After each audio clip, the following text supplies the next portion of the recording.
இன்றைக்கு பொது காலத்தின் 20ஆம் வாரம் ஆகஸ்ட் மாதம் 20ஆம் தேதி புதன்கிழமை. இன்று புனித பெர்னார்டு துறவு மடத்து தலைவர் மறை வல்லுநருடைய பெருமிழா. இன்று தேவன் நமக்கு தரும் ஜீவ நீரூற்றான இறை வார்த்தைகள் புனித மத்தேயு எழுதிய நற்செய்தி இயல் 20 இறை வார்த்தைகள் 1-16 முடியும். அக்காலத்தில் இயேசு கூறியது, விண்ணரசை பின்வரும் நிகழ்ச்சிக்கு ஒப்பிடலாம். நிலக்கிழார் ஒருவர் தம் வேலையாட்களை வேலைக்கு அமர்த்த விடியற்காலையில் வெளியே சென்றார். அவர் நாளொன்றுக்கு 1 தெனாரியம் கூலி என வேலையாட்களுடன் ஒத்துக்கொண்டு அவர்களை தம் திராட்சை தோட்டத்துக்கு அனுப்பினார். ஏறக்குறைய காலை 9 மணிக்கு அவர் வெளியே சென்றபொழுது சந்தை வெளியில் வேறு சிலர் வேலையின்றி நிற்பதை கண்டார். அவர்களிடம், நீங்களும் என் திராட்சை தோட்டத்துக்கு போங்கள், நேர்மையான கூலியை உங்களுக்கு கொடுப்பேன் என்றார். அவர்களும் சென்றார்கள். மீண்டும் ஏறக்குறைய 12 மணிக்கும் பிற்பகல் 3 மணிக்கும் வெளியே சென்று அப்படியே செய்தார். ஏறக்குறைய 5 மணிக்கும் வெளியே சென்று வேறு சிலர் நிற்பதை கண்டார். அவர்களிடம், நாள் முழுவதும் வேலை செய்யாமல் ஏன் இங்கே நின்று கொண்டிருக்கிறீர்கள் என்று கேட்டார். அவர்கள் அவரை பார்த்து, எங்களை எவரும் வேலைக்கு அமர்த்தவில்லை என்றார்கள். அவர் அவர்களிடம், நீங்களும் என் திராட்சை தோட்டத்துக்கு போங்கள் என்றார். மாலையானதும் திராட்சை தோட்ட உரிமையாளர் தம் மேற்பார்வையாளரிடம் வேலையாட்களை அழைத்து, கடைசியில் வந்தவர் தொடங்கி முதலில் வந்தவர் வரை அவர்களுக்குரிய கூலி கொடும் என்றார். எனவே 5 மணி அளவில் வந்தவர்கள் 1 தெனாரியம் வீதம் பெற்றுக்கொண்டனர். அப்போது முதலில் வந்தவர்கள் தங்களுக்கு மிகுதியாக கிடைக்கும் என்று எண்ணினார்கள். ஆனால் அவர்களும் 1 தெனாரியம் வீதம்தான் பெற்றார்கள். அவர்கள் அதை பெற்றுக்கொண்ட போது அந்நிலக்கிழாருக்கு எதிராக முணுமுணுத்து, கடைசியில் வந்த இவர்கள் 1 மணி நேரமே வேலை செய்தார்கள். பகல் முழுவதும் வேலை பளுவையும் கடும் வெயிலையும் தாங்கிய எங்களோடு இவர்களையும் இணையாக்கிவிட்டீரே என்றார்கள். அவரோ அவர்களுள் ஒருவரை பார்த்து, தோழரே, நான் உமக்கு அநியாயம் செய்யவில்லை.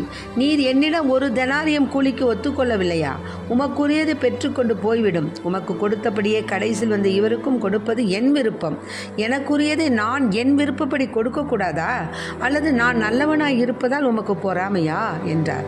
இவ்வாறு கடைசியானோர் முதன்மையாவர், முதன்மையானோர் கடைசியாவர். ஆண்டவரின் அருள்வாக்கு. கிறிஸ்துவே மக்கு புகழ். மன்னிப்பு மன்னிப்பு மன்னிப்பு தேவா, மன்னிப்பு மன்னிப்பு தாருமே இறைவா, மன்னிப்பு தாருமே இறைவா. ஆண்டவர் ஆன்மாவை விரும்புகின்றார், மாண்டிட்ட ஆன்மாவை தேடுகின்றார்.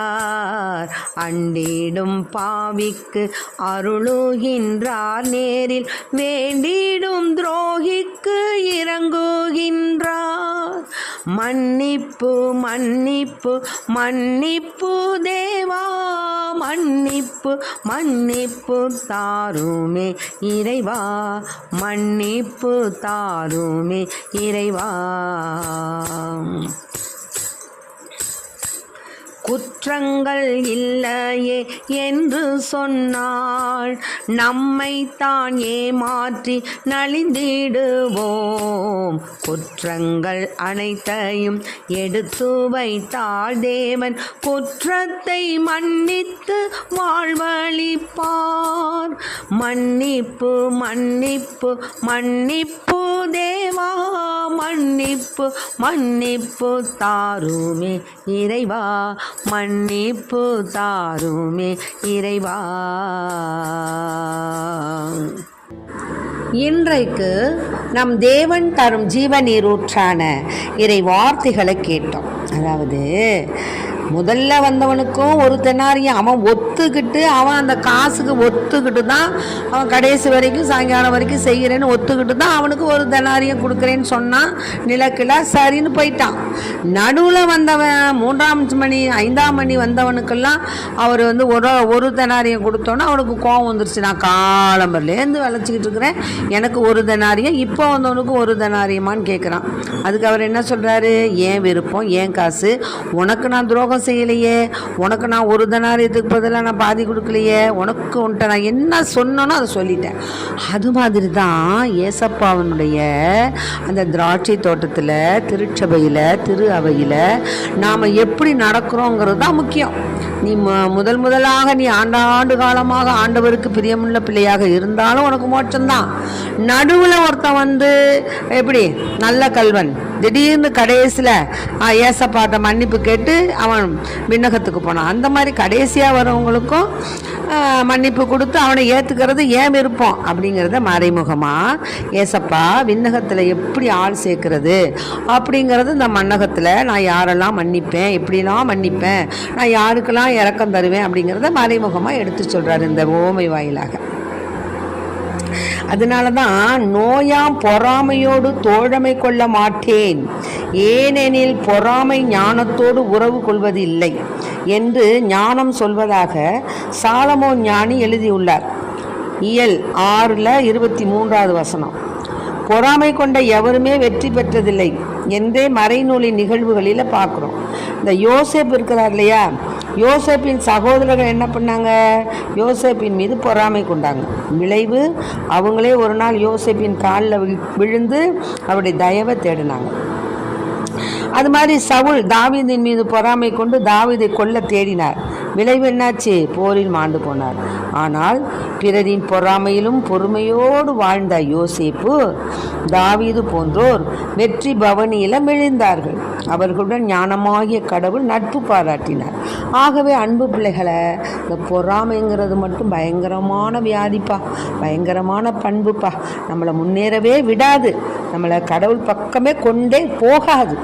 அதனால இப்போ யாரும் நல்லா இருக்கிறாங்க, நம்ம கண்ணுக்கு முன்னாடி நம்ம சொந்தக்காரங்களே நல்லா இருக்காங்கன்னா என்ன செய்யணும், அது கடவுள் அவர்களுக்கு தந்த ஈவு, தேவன் அவர்களுக்கு கொண்டு பரிசு, நல்லா இருக்கட்டும். அப்படி தான் நம்ம எடுத்துக்கணுமே தவிர அவர்களை பார்த்து பொறாமைப்பாடுவது தவறு.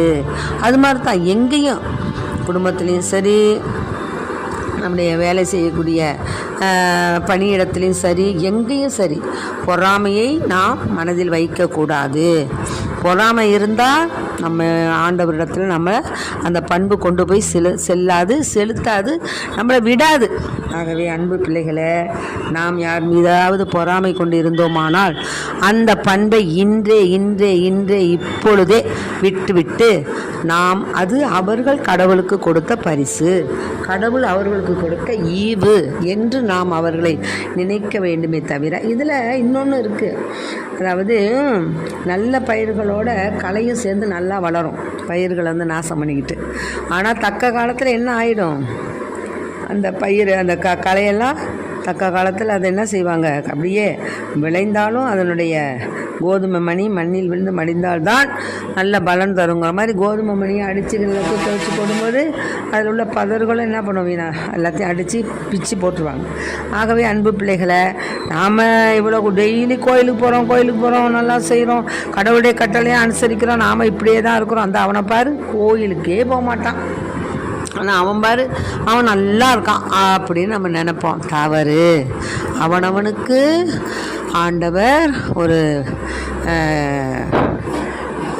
ஒரு திட்டம் வச்சுருக்கார், அதை வச்சு செமையாக கவனிப்பார். அதனால் நீ நல்லவனாயிரு, மற்றவனை பார்த்து நீ பொறாமப்படாத. உன்னுடைய வாழ்க்கை, உன்னுடைய செய்கை, உன்னுடைய செயல் எல்லாம் நன்மைக்கு உள்ளதாகவும் தேவனுக்கு ஏற்புடையதாகவும் இருக்கட்டும். ஆகவே பிறரை பார்த்து நாம் பொறாமைப்படாத வண்ணம் நாம் கடவுள் மீது நம்பிக்கை கொண்டவர்களாய் அவரை பின்பற்றி வாழ அத்தகைய பொறாமை என்ற குணம் நம்மில் இருந்து எடுத்தெறியப்பட அவரிடம் வரம் கேட்போம். ஆமென். Praise the lord. மரியே வாழ்க.